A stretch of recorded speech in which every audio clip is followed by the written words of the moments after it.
sa Pilipinas. NBC Manila Broadcasting Company. DZRH, member, kapisanan ng mga broadcaster ng Pilipinas. Member KBP. Ora. Inayos pa yung polo. Baka kasi magulo eh. 6:04 ng umaga. Humahataw, humahagupit, lumalatay na komentaryo sa Himpapawid. 2 por 2. Walang takot sa paghimay sa masalimuot na isyu ng bayan. 2 por 2. Humahataw na mga balita at impormasyon. 2 por 2. Ating damhin, ating lasapin ang hagupit na 2 por 2.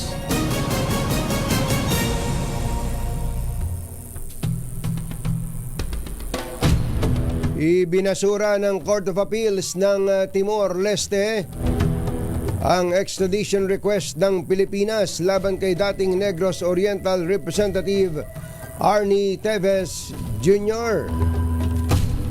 Ikinagulat at ikinadismaya naman ng Department of Justice ang desisyon dahil nauna nang pinaboran ng Korte ng East Timor ang extradition request ng Pilipinas.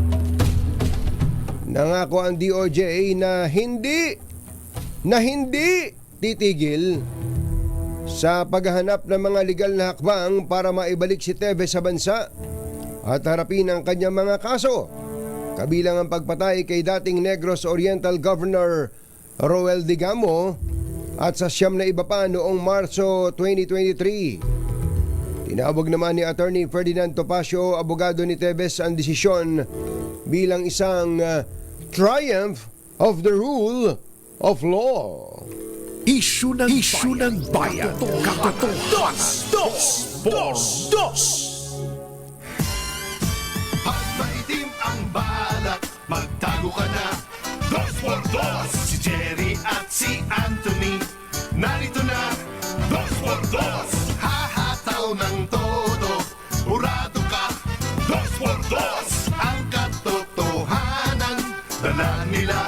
2 por 2. Walang sinasamba pali, maniwala ka. 2 por 2. Hataw ng gusto, tol, umasa ka. 2 por 2. 2 por 2.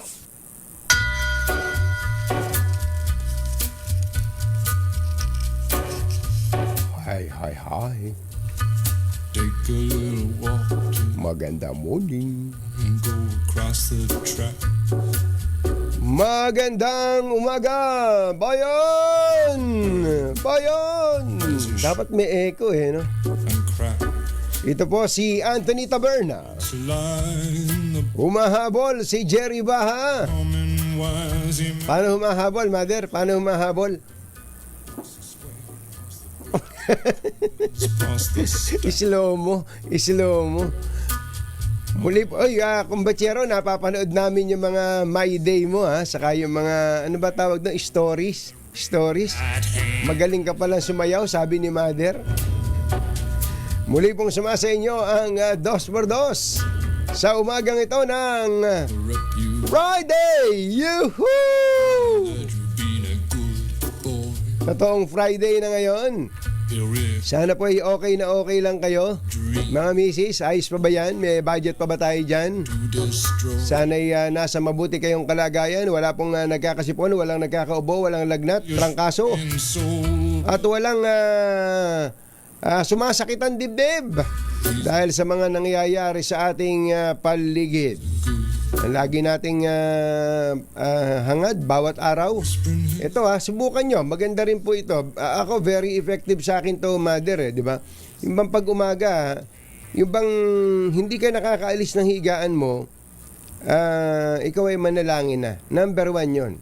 Yun ang number. Huwag kang aalis ng higaan mo o kung saan ka man nakahiga na hindi ka nananalangin. Magpasalamat tayo sa Panginoon dahil tayo ay buhay pa kahit na tayo hindi pumapasa sa kanyang pamantayan, sa mga hinahanap niya sa atin, nagkakamali tayo ng iniisip, nagkakamali tayo ng sinasabi, nagkakamali tayo ng ginagawa, pero kabait-bait ng Panginoon. Hanggang ngayon pinagtsatsagaan tayo at buhay pa tayo. Lagi nating ipagpasalamat yun. Hindi ba? Bawat araw, pag mulat ng iyong mata, yung pananalangin na yun ay napaka-importante. Opo, walang makapagsasabi sa atin kung hanggang kailan ang ating buhay, di ba? Wala hindi natin alam yan. Maraming ang tao, ang lalakas ng katawan. Ang daming tao, wala namang karamdaman. Ang daming tao, nasa kanya na ang lahat halos. Pero mababalita, ang bata pa niya na, di ba? May mga ganon. Kaya yung paggising natin bawat umaga ay isang napakalaking biyaya na hindi po natin dapat kalimutang ipagpasalamat sa dakilang lumikha. Thank you sa ating Panginoon Diyos. At siyempre, bawat araw din, ito, isa pang napaka-effective sa akin. Bawat araw din, iisipin natin, ano ba gagawin kong mabuti ngayong araw na to? Ano ba gagawin kong mabuti ngayong araw na to? Hindi naman kailangang bigating maganda di ba? Paring Ray? Ano ba yung mabuting bagay na pwede nating gawin na hindi naman masyadong mahirap gawin? Aba, bawat araw, sikapin lang natin na sumunod sa mga batas. Ano ba yung mga batas na madaling sundin? Batas trapiko. Di ba?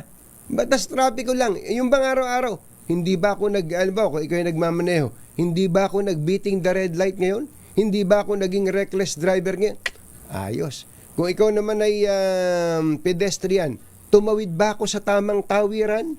Tumawid ba ako pagka naka-green lang yung drawing ng tao dun sa traffic light? Yun lang maliit na bagay sa iba, pero pag nasanay tayo na gawin natin yung maliliit na bagay na yon, kahit yung malalaki, kayang-kaya na natin gawin. Halimbawa, sa mga estudyante naman, nag-aral ka bang mabuti, bata? Ikaw ba, pagka may exam, hindi ka ba nangongopya? Ha? Ikaw ba ay hindi ka ba nanguumit? Nangungupit sa bulsa ng nanay mo o kaya ng tatay mo? 'Di ba? Yung mga ganun, makasanayan mo yung mabubuting bagay.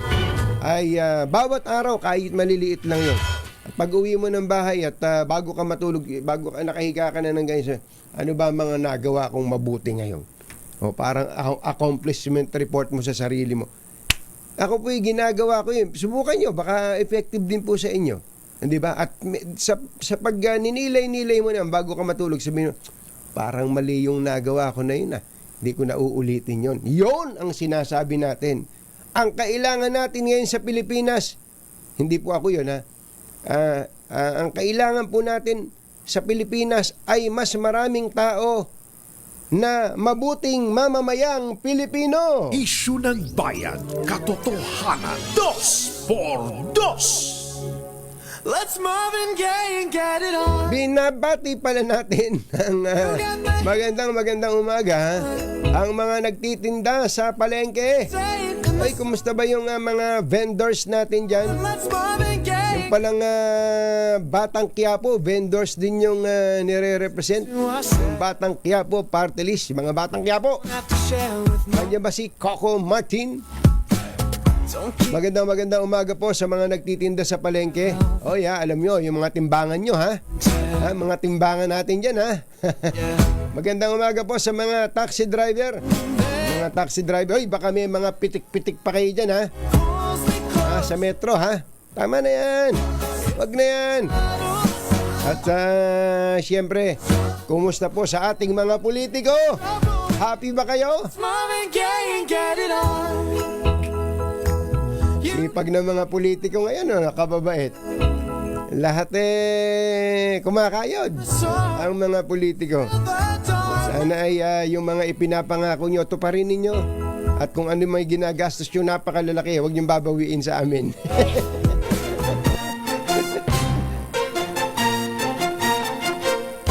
Katonying at Ka-Jerry, Anthony Taberna, Jerry Baha, ang samahang pinatibay na ng panahon. 2x2. 2x2. matindi tong decision. Ito po, banner story ng Inquirer at binasa ko rin po kanina. Timor-Leste Court rejects PH bid to extradite Teves. Ayan, ibinasura daw po ng husgado ng Timor-Leste ang hirit ng Pilipinas na mapabalik dito ang murder suspect na si former Congressman Arnie Teves. Yan. At ito naman po ang banner story ng The Philippine Star. Sara, sabi si VP Sara po tinutukay, Rody can no longer return to Philippines. Sinabi ba niya talaga to? Ang sabi po ng Vice Presidente ay inaamin daw po niya na yung posibilidad that her father, na ang kanyang ama, dating Presidente Rodrigo Duterte, may no longer be able to return to the country. Ay maaaring hindi na makabalik ng bansa. As he accused the Marcos administration, habang kanyang pinagbibintangan ng Marcos administration of being determined to keep him in The Hague. Na determinado daw po na panatilihin ang dating Pangulo doon sa the Netherlands. Yun po yung sinabi ni VP Sara. So subaybayan po natin yan. At I'm sure kahapon po ay marami sa inyo ang kung di man nakapanood ng live ay pinilit na mapanood ng kahit pahabol lang gaya ng ginawa ko. Ang hearing sa Senado mahaba eh. Ilang oras set yung hearing? 5 oras yata, ano? 5 oras. So yung mga pasulpot-sulpot na naabutan ko. Pero bago pa ako pumalaot sa ating palatuntunan, gusto ko lang sabihin sa inyo, eto kahit saan kayo nakatayo, kahit na pro Duterte kayo o anti Duterte kayo, gusto kong sabihin to. Kahanga-hanga si Senator Amy Marcos. Opo, kahanga-hanga po si Senator Amy Marcos kung papaano po niya tinanganan yung hearing na yon. Opo, maaaring sabihin nyo, anti-Marcos naman yung Amy Marcos na yan eh. Hindi, kahit ano ba, sabi ko, kalimutan nyo muna kung kayo ay pro-Duterte o anti-Duterte o pro-Marcos o anti-Marcos. Pero the manner by which Senator Amy Marcos handled the committee hearing, sasabihin ko sa inyo na outstanding. Wala akong narinig doon na murahan eh. Wala akong nakita doon pambubuli. May mga skirmishes sa pagitan ng ilang mga abogado ba na may kaharap niya, 'di ba? Pero si Senator Amy, hindi po abogada po 'yan, subalit she knows the law. She knows the law. At sa ayaw niyo mat sa gusto sa kanya, kumbaga parang si FPJ o kaya si Lito Lapid parang siya mag-isa, one against parang ganoon one against a gang. Parang patawarin niya ako, gang, hindi po tinutukoy yung gang na masama, isa-isa lang mahina kalaban, pero natanganan niya. Merong si Senator Alan Peter Cayetano nandoon, at ang pagkakaalam ko si Senator Jinggoy sumingit online at si Senator Bongo sumingit online. Pero naisip ko tuloy, kung yung isang senador ang nag-preside ng hearing na yon, palagay ko yari Ba't ba nasabi ko na naman yun, Pero si Senator Amy kasi, she knows the law. She knows the rules. Kaya hindi mo siya pwedeng paikutin. At in fairness to her, nakahanda po siya. Handang-handa po siya bago niya gawin yung hearing na yon. But of course, gaya nga na sinasabi ko kanina pa, kung inis ka kay BBM sa Marcos administration, kung inis ka kay BBM, sasabihin mo, ang galing nitong si Amy Marcos, lahat tama ang sinabi niya.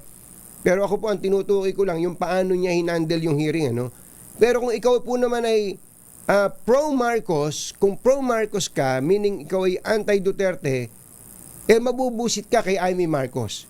Pero ako, ang binabanggit ko po rito, the manner by which she handles the proceedings is outstanding. Yon, alaw tayo dyan. Masamang tao lang ang takot sa dalawang to. Kaya kung maitim ang balak, magtago ka na! Anthony Taberna, Jerry Baja, Dos por Dos! Dos por Dos!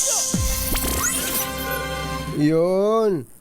At totoo pala, may traidor sa Hong Kong.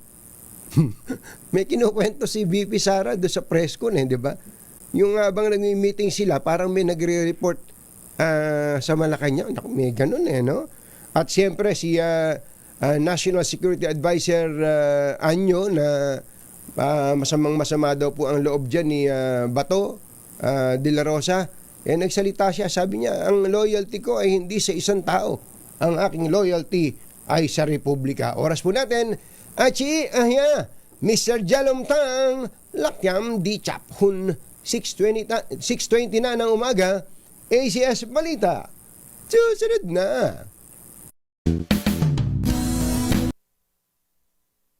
Makatotohanan, balita ang maaasahan. ACS Balita.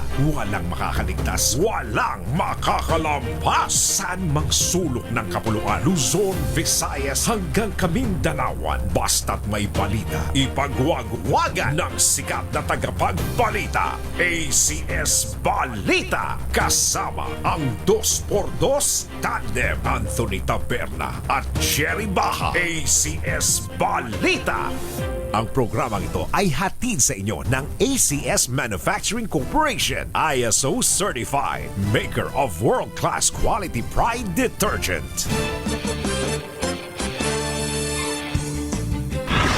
Ito na ang ating ACS Balita. 45-day benefit limit inalis na ng PhilHealth. Pasahe sa eroplano bababa sa Abril. Uy, pwede kang bumiyahe, Tina, ha? Sundan ko si Sundan mo Jerry. kagad yan, ho? VP Sara hihirit ng legal aid sa ICC para sa kanyang ama. Banker Digital Technocrat Henry Aguda itinalaga bilang bagong DICT Secretary. Sunog, sumiklab sa residential area sa Tondo, Maynila, 3 patay, 4 sugatan. Mabigat na traffic sa NLEX asahan. Pag-asaayos ng Marilao Interchange Bridge aabutin ng hanggang 3 linggo. Magandang umaga, Luzon, Visayas at Mindanao. Good morning, Philippines. Hello, world. Kami po ang inyong mga tagapagbalita. Sa ngalan ni Jerry Baha, ako po, Tina Nolasco. Ito po naman si Anthony Taberna at ito ang... Kasama ang 2x2 ACS Balita. ACS Good News. Good news po sa mga miyembro ng PhilHealth. Mapapakinabangan na po ng husto ang mga serbisyong pangkalusugan ng ahensya ng walang limitasyon. Sinabi ni Palace Press Officer Claire Castro, inalis na ng PhilHealth ang 45-day limit o benefit limit batay na rin sa direktiba ng Pangulong Bongbong Marcos. Layunin nito na matiyakan tuloy-tuloy na serbisyo ng walang hadlang at maibibigay ang mga serbisyong pangkalusugan na dapat tamasahin ng bawat miyembro nito. Inamin ni PhilHealth President Edwin Mercado na hindi naaayon sa panahon ang nasabing limitasyon dahil walang nakakaalam kung kailan mangangailangan ng atensyong pangkalusugan ang mga miyembro nito. Ay, tama din naman. Marami rin anya mga serbisyo ang kinakailangan ng higit sa 45 days na coverage, kabilang ang hemodialysis benefit package na pinalawig sa 156 sessions mula sa 70 sesyon lamang. Eto, another good news sa mga sasakay ng eroplano.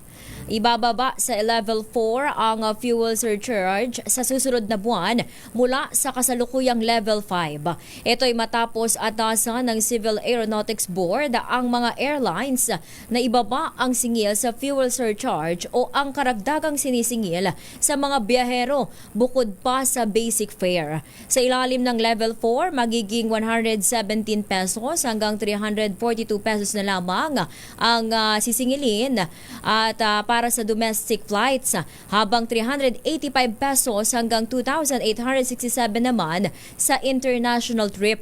Mas mababa ito mula sa level 5 na 151 pesos hanggang 542 pesos para sa domestic flights at 493 pesos hanggang 3,703 pesos sa foreign trips. Ay, ulit mo nga lahat. Etong in short, 117 hanggang 342 na lang yung dapat singilin sa domestic flight. Sa ano yun? Domestic. Hindi. Ang Mga gusto ko airline. malaman, magkano pamasahe ngayon? Yun lang, depende sa layo ng pupuntahan. Halimbawa, ang pamasahe ko dati papunta pupunta ako ng Davao. Magkano ba? Halimbawa, kung pumunta akong Davao ng ang balikan mga 7,000. 7,000 balikan. Additional. Magkano na ngayon? Parang ganun dapat ganun nila ipaliwanag yon para mas maintindihan ng tao. Kung anong lugar, di ba? Lalo Saka na hindi lang yun. Kasi yung ano ba yung tawag yan? Anong charge yan? fuel surcharge. Fuel surcharge. Kailangan, kasi nakialam na naman tayo. No? Kailangan para ma-appreciate ng tao to, halimbawa, 10 piso May dati breakdown, di ba? Hindi, wag na breakdown. 10 piso dati binabayaran ko sa pamasahe. Ngayon, 8 pesos na lang. O parang ganun kasimple. Para mas maintindihan Mas ng tao. madaling maintindihan ng masa. Alangan naman tanongin ng, magkano ba ang fuel surcharge dyan? Hindi naman nakalagay sa Oo. pamasahe yun. Lalo na yung term na yan, hindi naman common term. Oo, tama. So, yung mga nagkukwento nito, gawin nyo nang mas naiintindihan. Ano? Suggestion lang naman. Pinahirapan nyo pa kami. Pero thank you pa rin. Ayun. 6:29 ng umaga. Maupay nga aga mga kasangkayan, mga kabugtuan, mata na kamo, gising na. Plano ni Vice President Sara Duterte na mag-apply ng legal aid sa International Criminal Court upang masuportahan ang kanilang pagdepensa sa kaso ng amang si dating Pangulong Rodrigo Duterte. Sa impormasyong ibinahagi ni VP Sara sa isang online press conference, hindi pa niya napag-uusapan ng legal team ng ama kung magkano ang gagastusin pero nagpahiwatig na siya sa abogado nitong mag-apply ng legal aid. Dagdag pa ni VP Inday na titiyak niyang alam na ng abogado ang planong aplikasyon para sa legal aid at hindi ito privately funded case. Sa ngayon ay wala kaming pinag-uusapan ng abogado pero nagpahiwatig na ako sa kanya na kung pwedeng mag-apply ng legal aid dyan sa loob ng ICC. At patuloy naming pinag-uusapan ito. Kahapon may meeting kami, hindi namin na take up ang topic ng budget. Ang mahal daw kasi ng abogado eh. Correct. Lalo na international lawyer. Oo, kung saka hindi basta si Kaufman lang eh. Magkano Siyempre kaya nakapagpa-absuelto na yan, di ba? At ilang taon na daw ang experience, more than 30 years na yata ang international lawyer. Medyo mahal yan, yung acceptance pa lang yan. Correct. Tapos yung per hour na Consultation. appearance at kung ano-ano pa. Ang kagandahan pala pagka dito sa ICC, Tina, merong libre. Yun yung may legal aid na Yung legal tinutukoy ni aid. VP Sara. So, meron kang parang limited to 3 lawyers na ang sasagot ay ICC. ang ICC. Kasi ang daming pera ng ICC, international yan eh. Correct. Maraming pondo. Maraming pera yan. Ayos yan. Ikaw na. Samantala, ito naman, itinalaga Pangulong Ferdinand Marcos Jr. na bagong kalihim ng Department of Information and Communication Technology o DICT ang kapalit ng nagbitiw na si Ivan John Uy. Sa anunsyo ng Presidential Communication Office, kinilala ito na si Henry Roel Aguda na magiging bagong kalihim ng DICT. Ayon sa PCO, si Aguda ay dating Pangulo at Chief Executive Office ng Union Digital Bank habang nagtrabaho din siya bilang Digital Infrastructure Lead ng Private Sector Advisory Council. Pagtitiyak ng Malacanang, may malawak na karanasan si Aguda sa sektor ng banking, teknolohiya at telecommunication. Una na rin siyang nagsilbi bilang board chairman ng City Savings Bank at UBX Philippines. Bankero, no? Pero Matalino IT. to sa math. Magaling sa math, ano? Pero kailangan, congratulations kay Secretary Henry Aguda. Pero ang laki ng problema mo dyan, Secretary Henry Malaking Aguda. hamon. Kailangan manghaliho ka dyan, yung mga inabutan mo dyan. Naku, marami dyan. May mga, ang tawag doon, may mga landmine dyan. Pag natapakan mo, sasabog. No. May mga landmine dyan. Yung iba dyan, puro pera lang ang ginawa, puro transaksyon. Okay, yun lang, alam mo, naalala mo yung libreng internet? Free wifi, public yung wifi. Public wifi. Kwentahin mo yun, Tina, kung magkano ginagastos ng Ang gobyerno pondo, doon. no? Pero kapag kumunik ka naman sa isang public place, napakabagal. Iyan ang sinasabi ko. Kaya mas maigi pa siguro, bigyan nyo na lang ng load yung mga Pilipino eh. Oo nga eh. O kaya Sigurado packet ka eh. wifi, kanya-kanya na lang. O packet wifi na lang. Alam, pamilya, magbigay ka ng packet wifi. O kaya lahat ng barangay, bigyan mo na lang ng wifi access pag mag-i-internet ka. Kesa dito, bilyon-bilyon ang ginagasta ng gobyerno. Correct. Sa tinawag ng public wifi, wala namang koneksyon. Hindi ka naman makakonect. Oo, ginagawa pa nga yung para makapang-scam nakakakonect, merong ganong technique. Tama ang mga ka. scammer, pag Ay. nag-connect ka sa public wifi, makukuha ang yung details at doon na makakatanggap ka ng mga scam. Nadali mo. Iba ka, Tina. Your change. Iba ka. Iba pala. 6:33 ng umaga. Naimbaga-bigat kada kayo amin na po. Agring kayo. Gising na. 3 ang patay habang 4 ang sugatan sa sunog sa Tondo, Maynila. Kabilang sa mga nasawi ang isang mag-asawa at isang 45 anyos na lalaki na kapwa nakita sa ikalawang palapag ng nasunog nilang bahay. Isang residente naman na 3 fire volunteers ang nasaktan. Nangyari ang sunog sa residential area sa bahagi ng Coral Street sa Barangay 58 kung saan nasa 18 pamilya ang naapektuhan. Ayon sa mga bumbero, nagsimula ang sunog 1:25 ng hapon na agad na itinaas sa ikalawang alarma makalipas ang 3 minuto. Pagkalipas ng 2 oras naman naapula na ang sunog. Nasa 800,000 piso ang halaga ng napinsala sa sunog na kung saan 6 na kabahayan ang tinupok ng apoy. Ito po abiso sa mga madaraan dyan sa NLEX. Naku, asahan na ang mabigat na daloy ng trapiko kasabay ng pag-asaayos sa Marilao Interchange Bridge matapos ang nangyaring aksidente na kinasangkutan ng 2 truck. Ito'y dahil inaasahan na tatagal ng 2 hanggang 3 linggo ang pag-asaayos sa nasabing tulay. Sa abiso ng NLEX, nakapaglagay na ng 2 tungkod o suporta sa Lane 2 at Lane 3 para mas maging matibay at ligtas ang tulay. Dahil sa abutin pa ng 3 linggo ang pag-asaayos sa tulay, pinayuhan ang mga motorista na dumaan muna sa alternatibong ruta.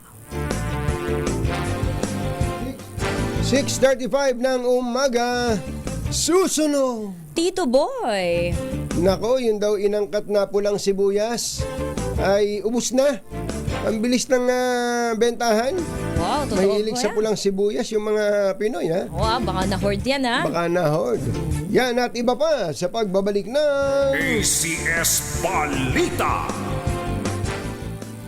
This time check is brought to you by ACS Manufacturing. Kalampas saan mang sulok ng kapuluan. ACS Balita. ACS Balita. Ang programang ito ay hatid sa inyo ng ACS Manufacturing Corporation. ISO certified. Maker ng world-class quality pride detergent. Hi! Maganda morning! Anong araw today, kumbachero? Today is Laundry Day Friday! Yuhuu! At pag Laundry Day Friday, all you need is Pride Washing Machine Detergent. May triple stain away formula kaya tanggal ang makapit, madikit at malupit na dumit mancha kaya easy ang labada. Kaya pala mula noon hanggang ngayon, all you need is pride. All you need is pride. ACS. Dos Tandem Anthony Taberna at Jerry Baja. ACS Balita.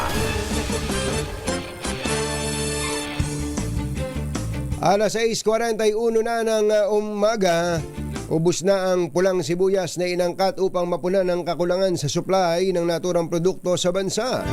Ayon kay Agriculture Assistant Secretary Arnel de Mesa, mula 3,000 metriko toneladang pulang sibuyas na inaprubahan ng DA na angkatin mula sa katabing bansa, 2,300 metric tons lang ang dumating at wala nang mabibili nito sa merkado. Kabilis namang maubos. Habang sa 1,000 metric tons na puting sibuyas na inaprubahan ng DA, tanging 986 metriko tonelada lang din ang dumating. At kakaunti lang din daw po ang natitira na ibinebenta ngayon sa mga pamilihan. Nagkakaubusan na rin ng sibuyas sa mga lugar na kung saan tayo umaangkat? Naku, napakabilis naman. Maraming sibuyas sa Nueva Ecija, huwag kayong mag-alala. Ang kailangan lang doon, narinig natin kanina, Mother, sino yung in-interview ni Kong Angel? Si Congress, yung GP party list? Si si Attorney JP Padiernos, maganda sinabi niya, ang kailangan talaga ng mga magsasaka natin, hindi lang sa Nueva Ecija, pati sa Mindoro lang, malakas ang taniman ng sibuyas dyan Kailangan dyan, Tina, storage facilities. Cold storage facilities. Yung post-harvest facilities. Kasi ang nangyayari, aani sila. Tapos kung hindi naman mabibili ka agad, mabubulok. Iyak ang ating magsasaka. Lugi. Lugi. Pero kung merong sistema, halimbawa yung LGU o kooperatiba, sama-sama sila, natutulungan sila ng pamahalaan sa pagtatayo ng cold storage facilities. Pag-ani mo, doon mo kagad dalhin. Hindi mo iisipin kung mabubulok ba to. At kadalasan nga natatapon Talaga, diba? Hindi lang sa sibuyas, sa kamatis. Yan, naku, totoo yun, Tina. Pwede ka siguro maging agriculture secretary. Naku, okay na ako. Tumanggi ka agad. Malaki ang problema ng sektor ng agrikultura. Yun nga, mukhang kayo ang kailangan natin, Tina. Kapag may problema, ano ba pwedeng solusyon? Correct. Ang nangyayari kasi especially yung iba, puro import. yung mga politiko natin. Ito problema. Titirahin yung ganito, sisisihin siya ganito. Ang tanong mo, ano ba solusyon na iso? Wala namang ino-offer na solusyon. Mag-isip tayo ng solusyon. Ikaw, ano yung sinasabi mo na yan?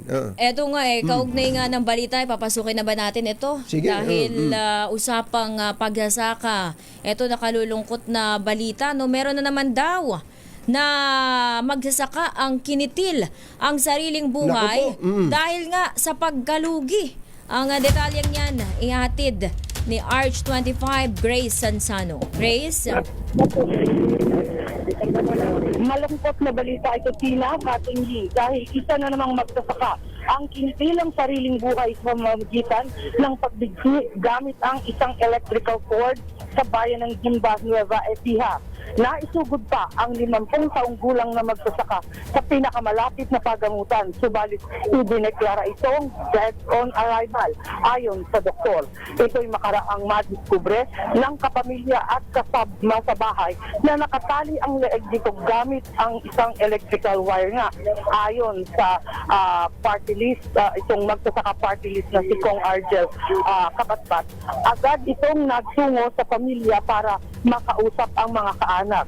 At nakiusap ang kaanak na huwag na munang banggitin ang pangalan. At pasado alas 6 nga ng umaga kahapon nang makita ito. Napag-alaman na dumaranas ng matinding depression ang biktima dahil sa pagdalugi nito sa pagsasaka ng palay. Napag-alaman din na sinisingil ito sa kanyang pagkakautang sa puhunan nito sa kanyang pagtatanim. Kanila ba yung Grace, kanya ba talaga yung bukid na sinasaka niya? Siya ay nakikibukid lamang doon sa lupa. Nakikisaka lang. Yes, nakikisaka lang siya. At siyempre, inuupahan niya yung lupang yon, dagdag sa yon sa kanyang iintindihin. At dahil nga Sa ngayon kasi, katunying, pumapalo na lang sa 14. Oo. Hanggang 16 kada kilo ng palay sa price natin. Kaya kung ganitong araw, sabi nila, ay hindi talaga kikita, lugi ang ating mga magsasaka. Alam mo Grace, ang problema natin diyan, ito dapat ma-realize ng national government to, at yung mga politikong tumatakbo ngayon dapat alam niyo to. Hindi ba ang naging trend, ang naging policy ng gobyerno ay yung tinatawag na devolution? Devolve na yung mga service, ba health services. 'Di ba? Yung health services pagdating sa region, hanggang region na lang yung hawak ng DOH. Pero pagdating sa ibaba, mga LGU na yan. Local na. LGU na. Ganon din sa agriculture. Sa agriculture, Grace, ito dapat uulitin ko, dapat maintindihan ng mga tumatakbo to. Sa agriculture, mula sa national hanggang region lang. Nahihinto na doon. Natitigil na doon, tapos ang in charge na sa baba, local na. Ngayon, kaya ko binabanggit yon, hindi ba katakot-takot yung mga libreng abono, ayuda sa pesticide, libreng yung binhi, murang binhi, etc. Dami-daming ayuda na supposedly ay magandang programa ng Department of Agriculture, pero ang tanong, nakakarating ba yan dun sa baba? Yun. Kung hanggang region lang yung Department of Agriculture, paano ba ang proseso sa local para makarating sa baba? Kaya yung kabayan nating magsasaka na yan, na kinitil yung kanyang buhay, ang tanong, nakatikim man lang ba siya ng ayuda galing sa Department of Agriculture? Tama ka, Katunying. Kaya yung sa amang pamamahagi para sa tunay at karapat-dapat na magsasaka na tumanggap ng mga ayuda, dapat yan ibinibigay ng maayos, Katunying, di ba? Kaya nga yung mga nagpapatiwakal nating mga kababayang magsasaka, sa katunayan dito lang sa Nueva Ecija, nasa 5 yung mga sinasabing nagpakamatay. Ang problema nga, dahil nasa 15,000 pesos ang hinihingi pa para sa autopsy, nag-look na nga lamang itong si magsasaka, paano pa siya lalapit para gumastos pa ng additional na 15,000 na hinihingi. So bukas, ang tabayanan natin, magko-cover tayo doon sa bypass road, sa bahagi ng Gimba, para nga mananawagan ang sektor ng ating mga magsasaka sa buong Region 3. Magkikita-kita sila doon. Inaasahan natin, darating din, dahil sabi nga ni Congressman Argel, ay may invitation din sila sa LFA, sa Department of Agriculture, iba't ibang stakeholders na pagdating sa usapin ng agrikultura, inaasahang sila. Pero Grace, gusto lang natin bigyan din na ang pagkikil sa buhay ay hindi solusyon. Ay hindi yan. Hindi solusyon at hindi ito hindi natin to binabalita kasi para sabihin na ito ang paraan para takasan ng problema sa buhay. Hindi, mali 'yon. Maling paraan kasi nakaalis nga siya, ang naiwan naman ng problema, pamilya niya. Grace, so hindi yun ang solusyon. Gusto nating i-emphasize yun sapagkat merong copycat syndrome na tinatawag. Okay. Lalo pag nababalitaan. Grace, pwede bang malaman kung may detalye tayo, magkano kaya ang utang o nalugi dito ng magsasakang ito? Ayon dun sa information natin, malaking halaga. Pero sa ngayon nga, ito ang tinitingnan. Grace? Naputol na si Grace. Pero anyway, nakuha naman na natin ang ibig sabihin. Pero yung sinasabi ko, Tina, sa dinami-dami na ng mga pondo na inilaan ng pamahalaan para sa mga ayuda sa magsasaka, tulong para mapababa ang production cost. Para nangyayari pa to. Kaya hindi ba yun nga yung intensyon, mababa ang presyo sa farm gate para mababa din ang benta sa ating mga consumers pagkabigas na, dahil hindi naman malulugi ang magsasaka sapagkat ang kanilang production cost, ibig sabihin yung puhunan, maliit lang. Pero kung sila lahat ang papasa ng puhunan, doon mahirapan. Na wala man lang natatanggap na tulong mula sa pamahalaan, doon talaga mahihirapan. Kaya asaan yung pera? Naiipit. Saan kayang lugar naiipit? Dahil may pondo may pondo dyan, meron dyan. Sige, ikaw na. O samantala, ito naman po idineklara ni Pangulong Bongbong Marcos Jr. bilang regular holiday ang April 1, araw po yan ng Martes, kaugnay ng paggunita ng Idil Fitr o Feast of Ramadan. Sa Proclamation number 839 na nilagdaan ni PBBM, tinukoy ng Pangulo ang Republic Act number 9177 na nagdedeklara sa Idil Fitr bilang regular holiday sa buong bansa. Batay na rin ito sa rekomendasyon ng National Commission on Muslim Filipinos na ideklara ang alinman sa March 31 o April 1, 2025 bilang isang national holiday. Nagatid sa kabuuan ng ating ACS Balita, ito po si Anthony Taberna. At ito naman po si Tina Nolasco. Kasama ang 2x2 tandem Anthony Taberna at Jerry Baja. ACS Balita. Oy, standby lang Mayor Janice Digamo ng Pamplona, Negros Oriental. Kayo na po ang susunod. Magko-commercial lang po kami ng mabilis na mabilis. Babalikan po namin kayo kaagad, Mayor. Oras po natin, 8 minutes before 7. ACS Balita. Ang programang ito ay hatid sa inyo ng ACS Manufacturing Corporation, ISO certified, maker ng world-class quality Pride detergent. 2 minuto na lang po at alas 7 na ng umaga. Kausapin natin sa pamamagitan ng telepono si Mayor Janice Digamo ng Pamplona, Negros Oriental. Siya po yung byuda ni Governor Ruel Digamo ng Negros Oriental. Mayor, magandang umaga po sa inyo. Si Katunying po ito. Yes, Katunying, good morning po. Oo, pasensya na at nang abala kami sa inyo ng masyadong maaga. Pero gusto lang po kasi naming malaman kung nakarating na po sa inyo ang impormasyon na ang kahilingan ng pamahalaan na ma-extradite si former Congressman Arnie Tevez ay ibinasura ng husgado ng Timor-Leste. Yes po. Kahapon po, it's all over the news po yesterday. Opo, ano po ang naging reaksyon ng pamilya?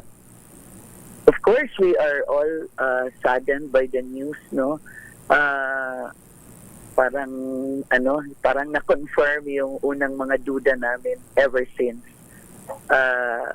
Kasi nung nag-decide sila favorably, we thought he will really be brought home. And then came the appeal. Nag-apila sila. Tapos parang naging endless appeals ang nangyari. Yeah. Tapos nangyari yung kay Alice Go. Alice Go was immediately brought back to the country galing Indonesia.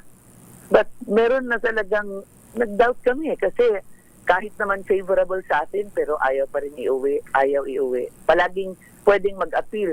Yun yung last na ko. Sabi ko, ano ba yan? Walang Supreme Court pero pwede na namang i-appeal. Oo, parang unli appeal. Yes, unli appeal. Pero nang biglang there was a turn of events. Yun na, naalala ko last time, bago ito, hindi na lang nga ako nag-post Sabi ko, wala rin yata Kasi kahit mag-favor yan sa atin, hindi naman nila to turn over. Parang there's unlimited appeal and endless appeals. Kaya makukumpit mo the Alice Go capture in Indonesia, talagang Alice Go was given back to the country right away. Walang maraming Oo. Pero ano po yung nabanggit nyo kanina na parang na-confirm yung inyong duda. Bakit? Ano po ba yung information that was given to your attention po? The fact that yung hindi sila consistent doon sa kanilang, yun nga, favorable to us but they never give him up. Makukumpara mo sa iba Yeah, what I'm saying po is meron ba kayong mga iba pang impormasyon ba't ganun siya o ba't ganun ang trato sa kanya? Of course. Yung iba sinasabi talaga nung una na baka kasi yung Timor is also a country na corrupt, parang ganun. Nung una, sinabi ko pa nga, very grateful tayo because our neighbor will not tolerate such an act. Tapos biglang, nung una na na pumanig sa atin. At kala namin talaga yun na yun. Iuwi na. Tapos nag-apila. Tapos favorable pa rin sa atin. Tapos nag-apila ulit. Kaya nga nung huli, sabi nila, hindi na yan pwedeng mag-apila kasi wala naman silang Supreme Court eh. Parang ganun. Ewan ko.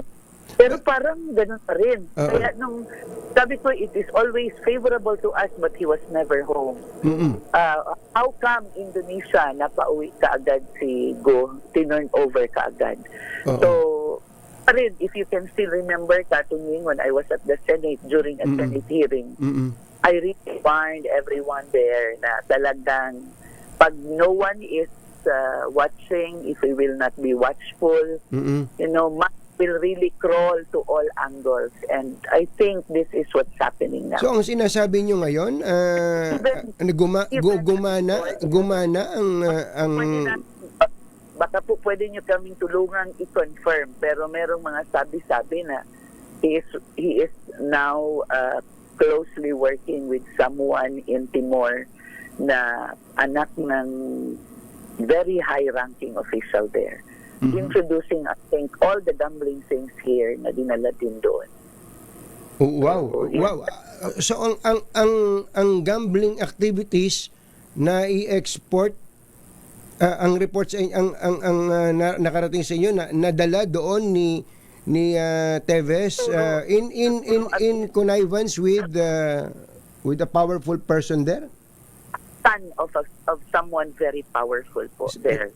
Kasi alam mo po, yan sir nung nangyari yung killings in Negros Oriental, the news will never get out of Negros Oriental because not that everyone is paid but everyone choose not to discuss these things because natatakot sila sa family nila. Yung kaya niyang gawin dito, yun nga if there is something you can do somewhere, you can do that everywhere. I think baka ang nakakatakot, baka gano'n na yan ngayon. Ang doon. Medyo kampo yun medyo nakakabahala po yun. Pero are you in contact with the Department of Justice po? Recently, yung may mga, I think just last night after Remulias, kaya kinutuban din ako because there's this interview of SOJ Remulia yesterday na they're saying na openly na baka there's corruption thing happening.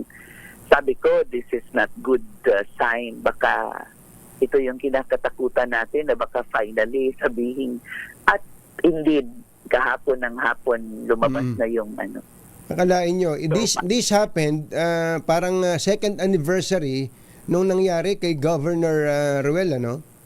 Yes, just last March 4 po, nag-second anniversary kami. Tapos while the case is also progressing, kasi yung mga namaril, nag-hearing talaga kami every month nag-apply ng bail hearing yung si Miranda, nag-attend kami sa hearing, yung lawyers namin, we ask them to be there if we cannot go. Masakit din po na tapos ganyan all of a sudden. Sa report niyo, nung po, habang nagta-trial po, naka-appeal po ba siya, si Arnie Teves po ba nakakulong o saan nakatira? Ano bang report sa inyo? Yung last na alam namin, naka-house arrest. House arrest? But the story from people here who went there, iba-iba.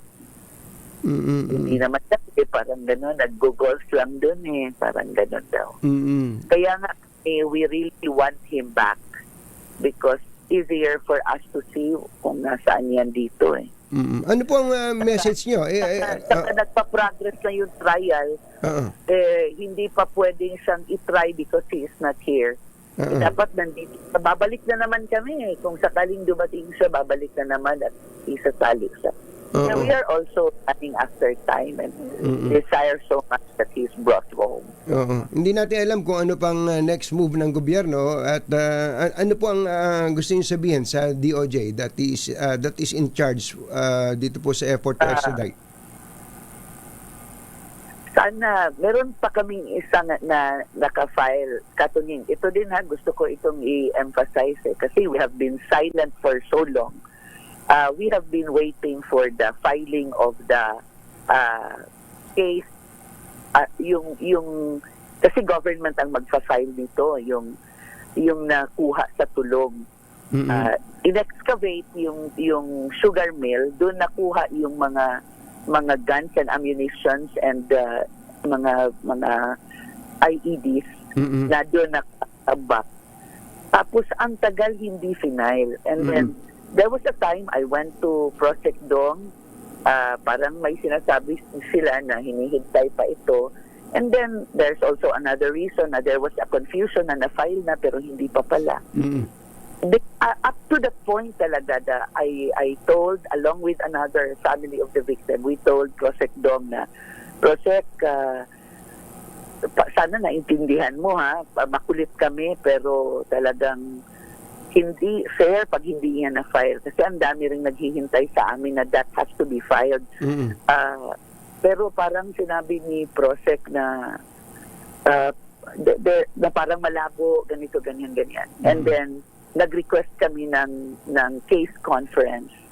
And later on, after the case conference, na everyone agreed, CIDG, tapos dito rin sa DOJ, na mag-case conference, and then someone will build up the case. And then when it in the middle of case build-up, tinawagan ako, sabi, Mayor, hindi nga lang tayo, hindi lang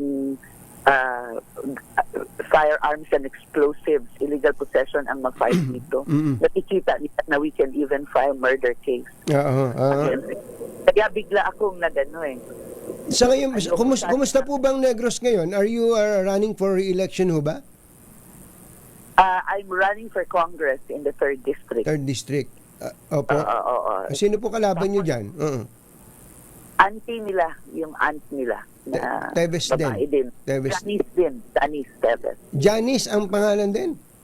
Janice pa rin. Pambihir. Napaka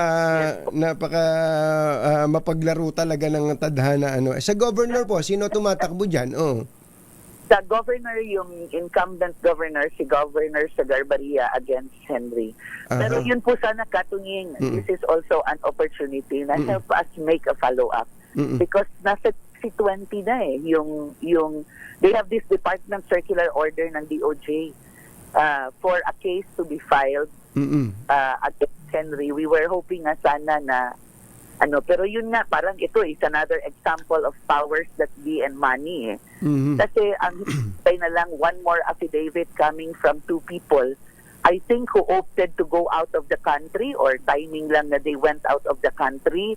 At that time, pinapasign sa kanila yung affidavit. Baka mata-thank you na naman ito. Kasi at the onset, parang ayaw i-file ito bigla ngayon. Na ready to file na, magiging example na talaga yan na talagang pag marami kang pera talaga, patayin mo na lahat. Wala. Sabi nitong si Attorney Topacio pala, in relation to the decision of the Court of Appeals ng Timor-Leste, this is a triumph of the rule of law. Anong ibig niyong sabihin? Pag favorable sa kanila, palaging yung law gumagana, pero pag hindi, talagang it is discouraging, but alam namin ang nangyaring totoo Alam ng marami yung totoo, kaya ayaw rin naming ma-discourage. Mayor, maraming salamat po sa oras. Magandang umaga po at good luck po sa inyo. Thank you po. Thank you so much. Si Mayor Janice Digamo, she is running for Congress pala, dyan po sa isang distrito sa Negros Oriental. So, medyo kanyon Mother, bago yun So, meron silang information na in-export ni Arnie Teves ang mga gambling activities doon sa Timor-Leste at anak daw ng isang powerful person doon ang kapartner. Ganon. Well, yan po isang impormasyon na subject for verification. Hindi naman natin dapat tanggapin na gospel truth yun. So, but that is something na pwede pong tingnan ng ating pamahalaan.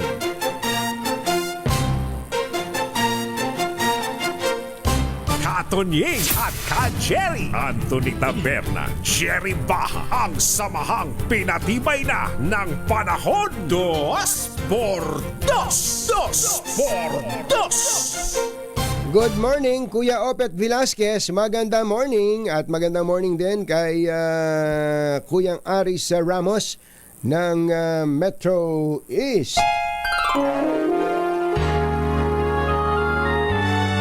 Kauna-unahan sa Pilipinas. Manila Broadcasting Company. DZRH, member, kapisanan ng mga broadcaster ng Pilipinas. Member KBP, Engineer Tony Nanggel, 7:12 ng umaga. Ano yon, Het? Kaya kita binalikan. Pasok mo na yan.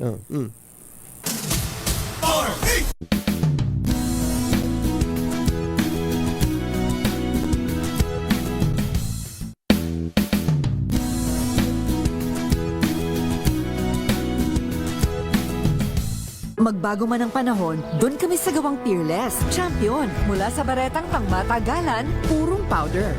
Hanggang sa mabulang liquid detergent. Kaya sa labahan, Champion! Tapat na walang katapat.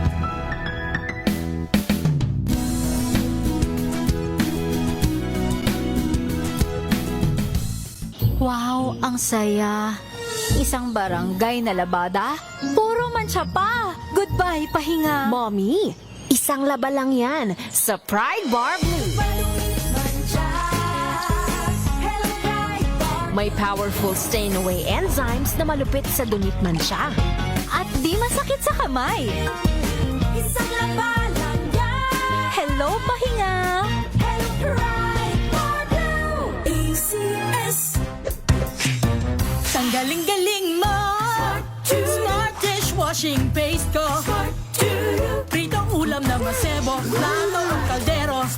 Tanggaling for everyday. Ganyan pag smart ang dishwashing paste. May double tanggaling formula. Tanggal ang sebo, tanggal ang bakterya. Pahit para walang bahid, linis fantastic sa metal at plastic. Number one ko to!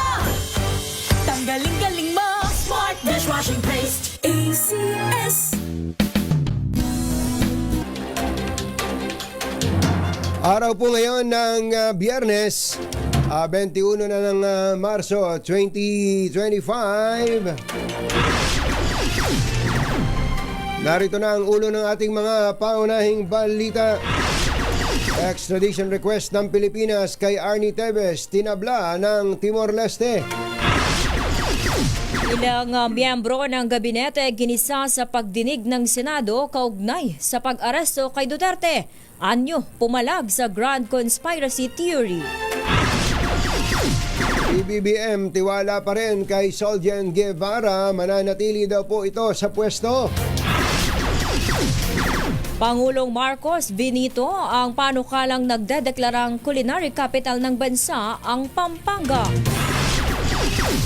Bagong silang na sanggol na rescue ng pulisya matapos ibenta ng mag-asawa ng 30,000. Pambili ng shabu. At isa pang magsasaka nag-suicide sa Gimba, Nueva Ecija dahil sa depresyon. Magandang umaga Luzon, Visayas at Mindanao. Good morning Philippines. Hello world. Kami po ang inyong mga tagapagbalita. Sa ngalan ni Jerry Baha, ako po, Tina Nolasco. Ito po naman si Anthony Taberna at ito ang Pangunahing balita. 7:15 ng umaga.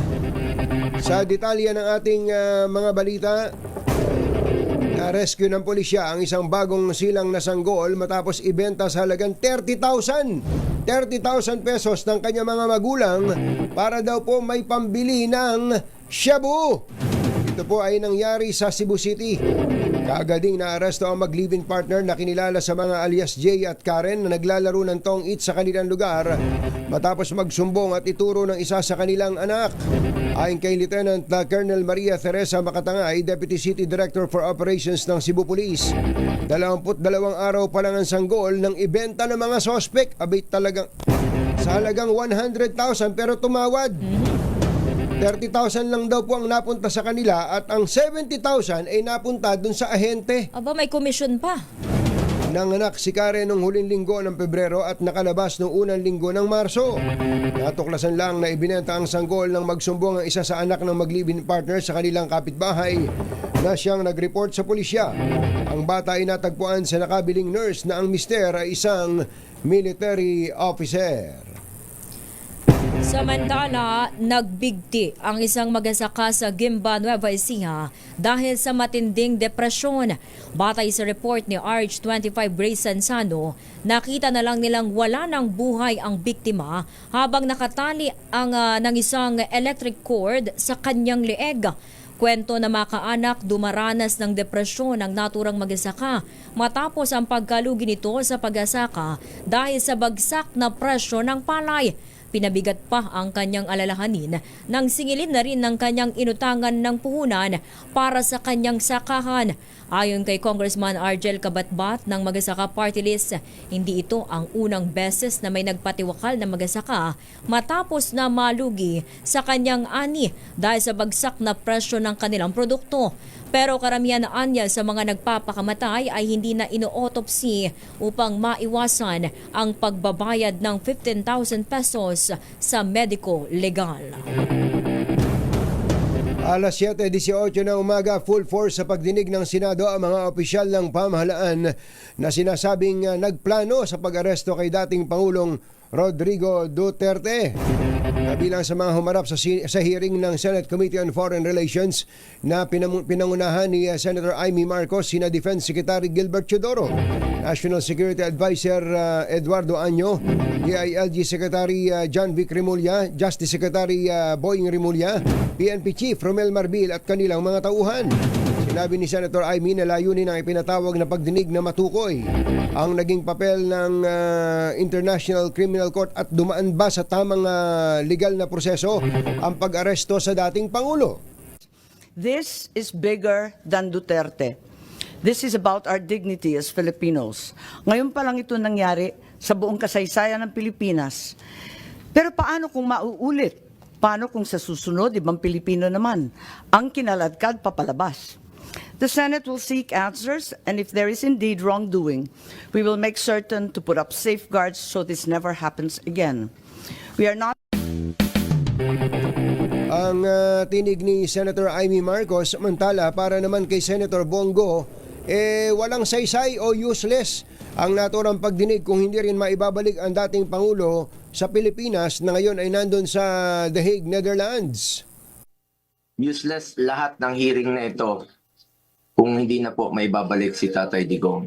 Kung kaya, pakiusap ko lang, kung kaya niyo po siyang dalahin doon in less than 1 day, sa loob po ng 13 na oras, dapat kaya niyo rin po siyang ibalik dito sa lalong madaling panahon. Si Senator Bongo. Kaugnay ng balitang niyan, pinabulaanan ni DILG Secretary John Vic Remulla at National Security Advisor Eduardo Año na may grand conspiracy sa naging pag-aresto kay former President Rodrigo Duterte. Sa Senate hearing, iginiit ni Año na ginagampanan lamang niya ang kanyang tungkulin nang arestuhin ang dating Pangulo noong March 11. Hindi anya katanggap-tanggap na nadidikit ang kanyang pangalan sa grand conspiracy dahil masakit din para sa kanyang makitang maaresto si Duterte na matagal niyang nakatrabaho. It is utterly unacceptable and unfair that my name is being dragged into an alleged grand conspiracy. I firmly deny any allegations of a grand conspiracy. In fact, the events in March 11 were spontaneous. As National Security Advisor, I was merely doing my job. However, I face all these accusations against my honor and integrity with firm resolve, knowing that I am on the side of the truth, and I was simply doing what I had to do. And in doing so, I upheld the truth, justice, and the rule of the law. Again, my loyalty is always to the country, to the Constitution, and not to any person. Si National Security Advisor Eduardo Año. Hindi yun, ha? My loyalty is not to any person. My loyalty is to the Constitution and to my country. Ang sabi naman ni dating Pangulong Manuel Quezon,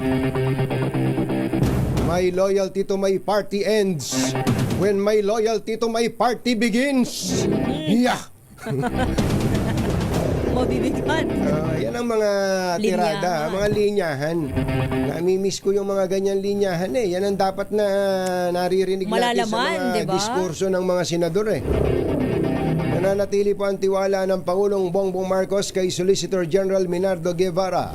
Ito ay sa kabila ng pag-inhibit ni Guevara sa petition for habeas corpus ng magkapatid na Pulong Basti at Kitty Duterte sa Korte Suprema. Sinabi ni Palace Undersecretary Claire Castro na kausap niya ang Pangulo at sinabi nito na hindi niya hinihingi ang pagbibitiw ng Solgen. Nangahulugan niya na naroon pa rin ang tiwala ng Pangulo kay Guevara.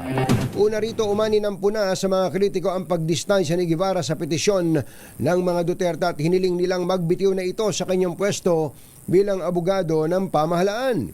Maging si Jose Castro ay pinayuhan si Guevara na mag-isip-isip kaugnay sa pagtanggi niyang depensa ng gobyerno sa naturang habeas corpus petition. Binito ni Pangulong Bongbong Marcos ang panukala na nagdedeklara sa Pampanga bilang culinary capital ng Pilipinas. Ayon kay Palace Press Officer at PCO Undersecretary Claire Castro, tinanggihan ni Pangulong Marcos ang panukala dahil posible itong lumika ng diskriminasyon sa ibang rehiyon na may kaparehong culinary contribution. Kasi lahat po ng rehiyon ay may kanya-kanya. May uniqueness na tinatawag. So, kaya po ito ay Vinito. Hindi naman para po hindi paniwalaan na masarap o maganda ang kultura ng Pampanga, pero para po kilalanin ang buong rehiyon, ang bawat rehiyon sa kanilang kagalingan. Sa ipinadalang mensahe ni PBBM sa Senado at Kamara, naniniwala itong kailangan pa ng mas malalim na pag-aaral at historical basis ang nasabing panukala. Kasi magtampo yung ibang probinsya. Na may masarap na pagkain din. Yung mga taga Laguna. Masarap ding magluto ang mga taga Laguna. Ang mga Batanggenyo, di ba? Oo, isa pa. Masarap magluto mga Bulakenyo. Bulakenyo. At siyempre, mga taga Nueva Ecija. Wag natin. Puro Region 3 pala ito. No? Region 4. Saka yung sa bandang Iloilo, ang Batchoy, Lapas Batchoy ng Iloilo, ang mga inasal ng Bacolod. Di ba, medyo mahirap talagang pagka nagkataon, mag-aaway pa yung mga... samantalang pagkaing Pilipino, masarap. Kaya dapat talaga yung historical basis mapag-aralan. Sino ba ang unang Pilipino nakapagluto ng adobo? Parang gano'n. Ng tinola. Ng sinigang. Susunod! Tito Boy! Nako, meron po tayong update diyan po sa kalagayan ng dating Pangulo sa The Hague, Netherlands. Ang sabi kasi ni VP Sara, baka daw po hindi na makauwi ng Pilipinas ang kanyang ama. Yan at iba pa sa pagbabalik ng Pangunahing Balita 7:25. This time, DRH Pangunahing Balita. Alas 7:31 na ng umaga, tinanggihan ng Timor-Leste Court of Appeals ang extradition request ng Pilipinas para maibalik sa bansa si dating Negros Oriental Congressman Arnulfo Arnie Teves Jr. na naharap sa multiple murder case. At dahil dito ay sinabi ni dating byuda ni dating Governor Roel Digamo ng Negros Oriental na posibleng may nababayaran ng kampo ni Teves upang pumabor sa kanila ang desisyon ng Timor-Leste Court of Appeals kaugnay ng hiling ng gobyerno ng Pilipinas na extradition sa kanya. Sa panayam ng DZRH, sinabi ni Pamplona Mayor Janice Digamo na hindi sila makapaniwala sa naging direksyon ng kaso lalo't 2 ulit naman na pabor sa pamahalaan ng extradition request ngunit biglang bumaligtad sa pangalawang apela ng akusado. Ayon kay Digamo, may mga nakarating na rin sa kanila na impormasyon na tinutulungan si Tevez ng anak ng isang mataas na opisyal sa Timor-Leste na kasosyo na rin nito sa kanyang gambling business. Baka po pwede nyo kaming tulungan i-confirm, pero merong mga sabi-sabi na he is now closely working with someone in Timor na anak ng very high-ranking official there. Introducing, I think, all the gambling things here na dinala din doon. Ang tinig ni Pamplona Mayor Janice Digamo. Samantala, hindi nakikita ni House Secretary General Reginald Velasco na magiging katulad ng kaso ni expelled Negros Oriental Representative Arnie Teves Jr. ang sitwasyon ni Davao City 1st District Representative Paulo Duterte na kasalukuyang nasa ibang bansa. Ayon kay Velasco, may valid travel clearance si Duterte na epektibo mula March 12 hanggang April 15 ngayong taon. Giit pa nito na sa pagpapasya ng bawat kongresista kung paano nila gagamitin ang kanilang libreng oras sa panahon na nakareses ang Kamara. Nakasaad naman na anya sa travel clearance ng mambabatas na personal trip ang kanyang biyahe patungo sa Netherlands at Japan. Metro Manila ngayon.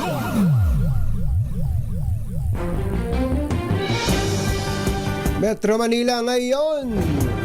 Unahin natin si Val Gonzales na may problema pala dyan sa Commonwealth Avenue, lalo sa may Litex. Inokupahan daw po ng mga vendor yung malaking bahagi ng Commonwealth. Alamin nga natin ang balita mula kay RH5 Val Gonzales. Kamin, Val! Val?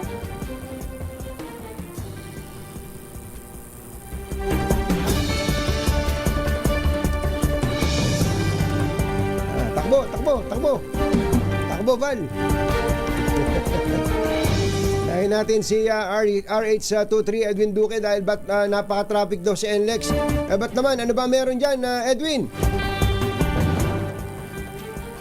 Kajari, Katujing hanggang sa mga oras na ito ay north at southbound na nararanasan itong mabigat na daloy ng trapiko dito sa Northwest Expressway sa Marilao Interchange. Dahil nga ito yung nabangga, sumapit yung taas ng isang truck dito sa mismong tulay Kamakailan. Ang trapiko ay mararanasan mula Libtong, Valenzuela, pa northbound going to Northwest Expressway to dito sa Bulacan ay napakabigat ng daloy ng trapiko. Habang yung southbound naman sa mismong labas din itong tulay na interchange, itong interchange dito sa may tulay ay ginagawa at nakarang linggo pa ito, kaya yung galing naman ng Pampanga going to Manila ay umabot naman yung bigat ng daloy ng trapiko hanggang diyan sa may bahagi ng bago Marilao Bulacan o bago itong Philippine Arena. Nakikita natin. Grabe yan, Edwin, ha? Itong nabangga Kamakailan, 2 lane lang yung nagagamit ngayon mula sa 5 lane originally. Kaya bumabagal bago itong pinaka-interchange na nabangga kami dahil 2 bakal ang nakatukod dito na dapat iwasan ng ating mga kababayang motorista. Kaya bumabagal dito. Pero dahil nga sa bagal nito ay umabot ng Valenzuela. Yung kabila naman, yung tulay na under repair ngayon ay nagkaroon din ng mga harang o yung plastic barrier sa gitna. Kaya mabagal yung daloy na trapiko napapunta naman ng Maynila. Kaya kung ikaw ay papunta ng Maynila ngayon at sa bahay ka pa ng Pampanga, makakaranas ka ng bigat ng daloy ng trapiko bago ang Marilao.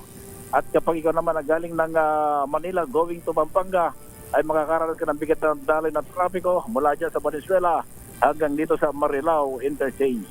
Edwin? Update? Edwin? Yes. Sa ngayon ba, ongoing na itong oras na ito yung construction dyan sa tulay na nasira nga o bahagyang nasira nung nabunggong truck? Yung tulay kasi ito, 2 yung bakal pahaba. Yung unang bakal, ito yung tinamaan. Kaya tinanggal yon, pinutol muna at pagsamantalang nilagyan ng tukod na bakal. Kaya hanggang ngayon, dahil araw ngayon walang gumagawa at mukhang schedule ng paggawa nito ay gabi. Oh, kaya okay. hindi nga nakatukod. Kaya habang hindi ito natatapos, manatiling makakaranas ng bigat ng daloy ng trapiko northbound from Manila going to Pampanga hanggang makarating na rito sa Marilao Interchange. Pero sa kabila, south, yung makikita natin yung tulay, may yung bakal kasi ang pagitan nito eh.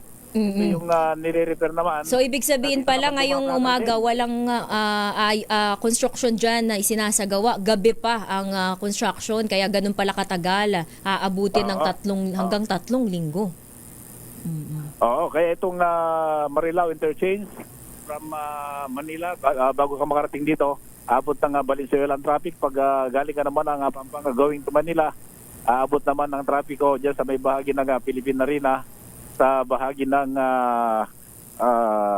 unahan pa bago makarating dito. Kaya napakabigat pa rin yung bigat ng daloy ng traffic. Yan ating update mula pa rin dito sa Marilao. RH23 Edwin Tukin nagulat sa Disa Race. Una sa Pilipinas, una sa Pilipino. Thank you, Edwin. Puntahan natin uli si Val Gonzalez sa Commonwealth. Val. Anthony at Tina, gusto lang extension na ng Commonwealth Market itong bahaging ito ng eastbound lane nitong Commonwealth Avenue. Ito'y dahil sa okupado na nitong mga vendor na ito, itong mga ambulant vendor na nandito sa aking liburan. Itong lugar na ito dito sa kanto ng Litex Road na parte ng malawak na daan na nag-uugnay dito sa Quezon City, San Jose del Monte, Bulacan at ilan pang mga lugar sa Rizal. Madaling araw pa lamang Anthony at Tina ay nakaladlad na dito sa lugar na ito yung iba't ibang mga kalakal na paninda ng mga ambulant vendor. Ang resulta nito ay yung bagyang pagbabagal ng mga sasakyan sa unahan. Ito yung mga sasakyan na galing ng Quezon Memorial Circle at patungo sa bahagi ng Fairview. Ayon doon sa ilang mga nakausap kong mga motorista na regular na dumadaan dito sa lugar, isa ito doon sa mga dahilan ng traffic sa magkabilang bahagi ng Commonwealth Avenue. Sa kabila kasi, Tina at Anthony, ay ang Commonwealth Market na halos katapat lamang din ng lugar na ito na nagta-traffic din dahil sa mga pumapasok na sasakyan sa palengke at yung mga nagbababa ng mga namamalengke. Ito'y dito sa may ang traffic, bagyang traffic ay nararanasan dito sa ilalim mismo nitong ginagawang istasyon, itong MRT7. Kahapon pa gusto ko na sanang makausap itong si Barangay Commonwealth Chairman Manuel Maningco para alamin kung anong plano ng lokal na pamahalaan sa kantong ito ng Litex Road. Kung ito ba ay kung palalawakin ba itong bahagi nitong may talipapa kasi dito sa lugar na ito, kung ito'y palalawakin o sadyang mayroon lamang mga pasaway na mga vendor na umuuko pa dito sa eastbound, yung galing ng elliptical road patungo ng Fairview na inuukupahan itong mga vendor dito sa lugar na ito.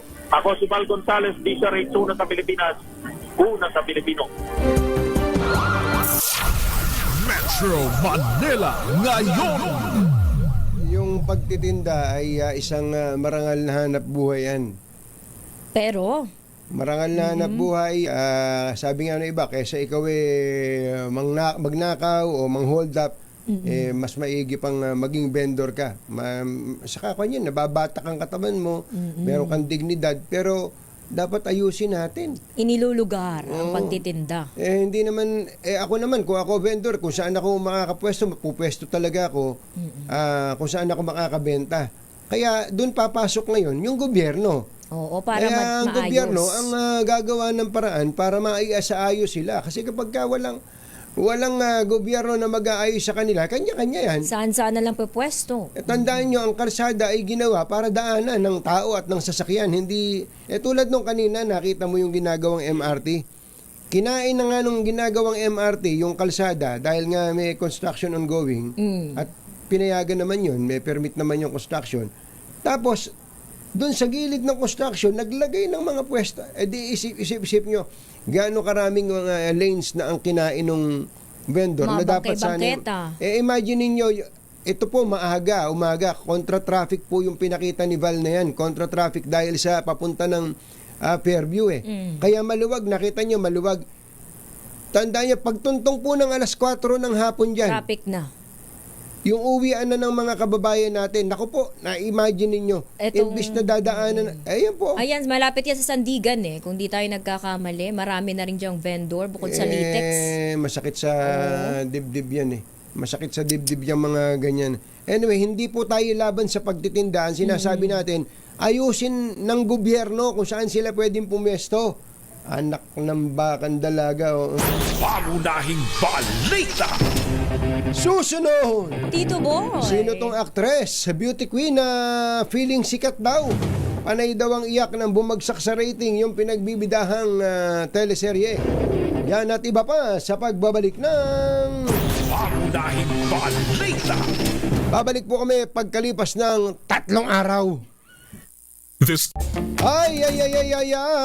Kumusta pala kay Mr. President, President Bingkang ng BCDA? Wala tayong mga lupa dyan. Kakasa kay Chairman Paredes, kay Chairman Jim Paredes. Ang pangalan ni Larry? Chairman Larry Paredes. Wala ba tayo bebentang military base yan? Ay, baka kailangan nyo magpalit ng bubong ng bahay, ha? Alam mo naman kami ni Kuya Elmer, no? Kuya Elmer, no? Maganda morning. No problem yan. Buti na lang may bubong na maasahan. Gawa sa state-of-the-art technology. May aluminum na. May pintura pa. Now available na rin sa pre-painted tiles pan. Para sa eleganteng bubong na matibay na, makulay pa. Mag-cherry loom, pre-painted ka na. Magandang morning kay Governor Reynante Tolentino ng lalawigan ng Aurora. Yung Aurora ay napakalapit na pala ngayon yan. Popoy, ang Aurora pala ngayon, dahil dati maliliit mga kalsada, masira. Ngayon, makakarating ka from Nueva Ecija, ibig sabihin natin Cabanatuan to Aurora. Less than 1 hour. Nandun ka na. Napakasarap. Ako pa naman yan ang paborito ko, surfing eh. Yung mga surfing, yung balusing ka ng alo na ganyan. Kaya hindi ko lang maipakita yung abs ko. Makita nyo, pandesal talaga eh. Kasi hirap ako. Diyan ako sa Aurora. Kaya sabi siguro ni Ninong Dong Tolentino, lumapit-lapit ka dito. At magandang umaga po kay Kuya Romel Sitin. Baka ngayong weekend wala kayong mapupuntahan. Pumunta kayo sa Aseya. Aseya, naku, napakaganda na Aseya. Ang problema doon, kailangan yata mag-agahan yung na booking nyo eh. Ang dami-daming nagpupunta. Ang hirap na ngayon magpabook. Pag napunta kayo, sabihin nyo pangalan ko. Sabihin nyo ng pangalan ko. Sabay takbo. Balak nyo na bang mag-upgrade ng sasakyan? Subukan ng Cherry Tiggo 7 Pro Hybrid. Ang Cherry Tiggo 7 Pro Hybrid ay may 1.5 turbocharged na makina para sa maswabing pagmamaneho. Gamit ang kanyang hybrid system na may sariling baterya, nabuboost po nito ang performance ng makina at fuel economy. At siyempre hindi mawawala yung Cherry Tiggo 7 Pro Hybrid, itong couple Apple CarPlay at Android Auto. May power tailgate din ang 7 Pro Hybrid. 1.1 million lang. Magkakaroon ka na ng brand new 7 Pro Hybrid. At higit sa lahat, pwede ka nitong mag-test drive itong Cherry Tiggo 7 Pro Hybrid. Swak na swak, nakapartner para sa inyong road trip. Magpunta na sa pinakamalapit na Cherry Auto dealership.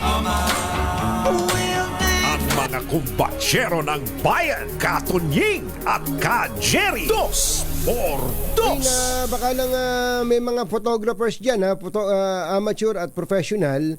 Pwede na po kayong sumali, mag-send ng entry dito po sa PAGCOR Photography Contest 2025 na may temang Infrastructure for Economic Development. Naumpisahan na po yan hanggang July 31, 2025. Kainam-inam nito. Para po yan sa mga photographers na may edad 16 pataas. Sinabi ni PAGCOR Chairman Al Tenco na layo ng photo contest na ito ngayong taon na ipakita ang mahalagang papel ng mga proyektong pang-infrastruktura gaya ng highways, tulay, seaports, airports at iba pa para sa pag-unlad ng ekonomiya. Maaaring magsumite ng photo entry sa ilalim ng 3 kategorya, ang conventional, mobile at drone, at napakalalaki ng premyo. Kaya salin na! Jerry Baja at Anthony Taberna sa 2x2 sa DZRH.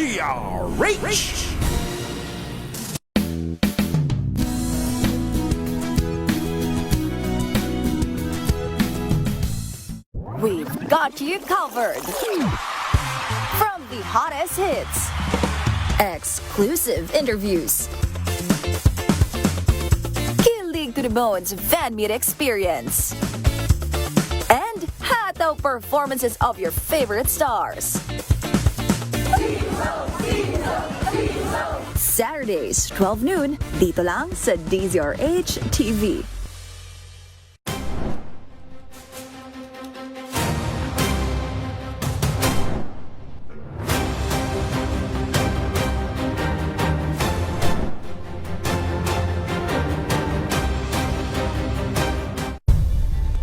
Nagsimula sa pangarap hanggang sa maabot ang tagumpay. Iba't ibang kwento, iba't ibang mukha ng atletang Pilipino. Mas pinatindi, mas pinalakas, at mas pinaaksyon sa Match Point tuwing Sabado, 12:30 ng tanghali sa DZRH TV.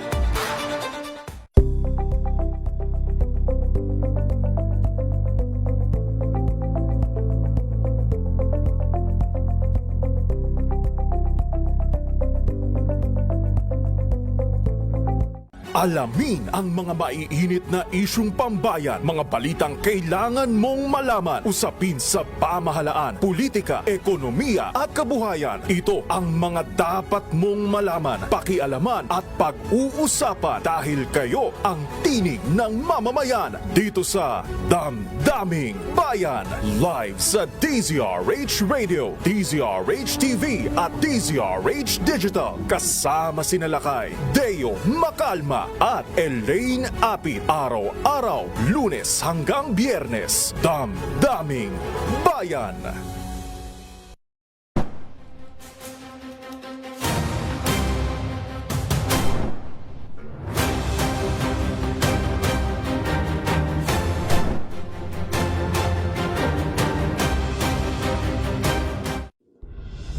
Tuloy-tuloy ang pagtulong, tuloy-tuloy ang pagseserbisyo at tuloy-tuloy ang balitaan kasama si May Binauhan sa Operation Tulong mula Lunes hanggang Biyernes.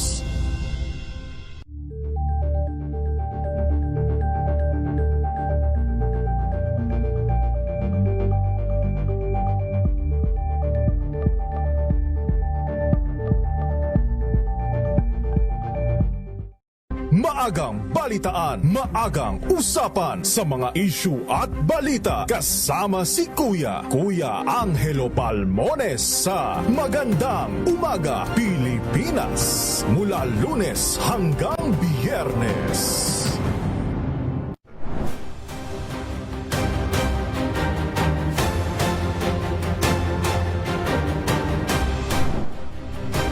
Magandang umaga, Lakay. Baka hindi ka na-traffic ngayon. Magandang, saan ka naman nakakita ng booth ng radyo, may CR? Kami lang yun. Wala nun sa inyo. Magtanong, maghanap kayo. Kahit sa, nakapunta na ako na istasyon ng radyo ng NBC, ABC sa Amerika. Wala yan, wala kayong CR. Kami meron. DCRS na meron yan. Magandang umaga kay Kuya Will, Kuya Willie Revillamen na nanonood pala sa atin. Kuya Will, maganda morning. At kay Kuya Engineer Chito Paz ng Lukban, Quezon. Ako hindi ko babawiin yung aking sinabi kanina. At sana mapanood ninyo. Yung Amy Marcos, how she handled the proceedings yesterday, para sa akin, ayos. Ang totoo nun, patawarin mo ako, Senator Bato, Senator Raffy, nakita ko kayo kung paano kayo mag-preside ng hearing. Wala kayo sa kalingkingan ng Amy Marcos. Wala. As in, wala. Alam niyo kahapon, naisip ko tuloy, nag-research, abogado ba itong si Senator Amy? Hindi. Although, nag-law school siya, pero hindi pala siya abogado. Alam niyo kung bakit? Kung sinasabing maganda pagkakahandle niya. Nagpunta kasi siya doon na nakahanda siya. Nag-aral siya. Kaya yung mga sagot ng mga bisita niya, hindi naman niya binabastos yung mga... Yes, sometimes he interrupted the resource persons, pero hindi para bastusin.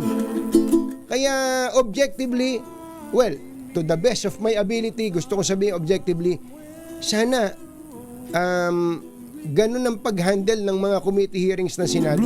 Walang bastusan. At dapat ready ang mga humaharap doon sa Senado. Kung anti-Duterte ka, magagalit ka kay matutuwa ka kay Amy Marcos. Pero kung baligtad pala. Kung pro Duterte ka, matutuwa ka kay Amy. Kung anti-Duterte ka, magagalit ka kay Amy. Pero akin, objectively, alisin muna yung kulay. Congratulations, Senator Amy Marcos, at least for this particular hearing. Bye! Happy weekend! Woohoo! Damdaming bayan! Susunod na! Eyes of blue and I see clouds of white and the brightness of day. I like the dark. This time check is brought to you by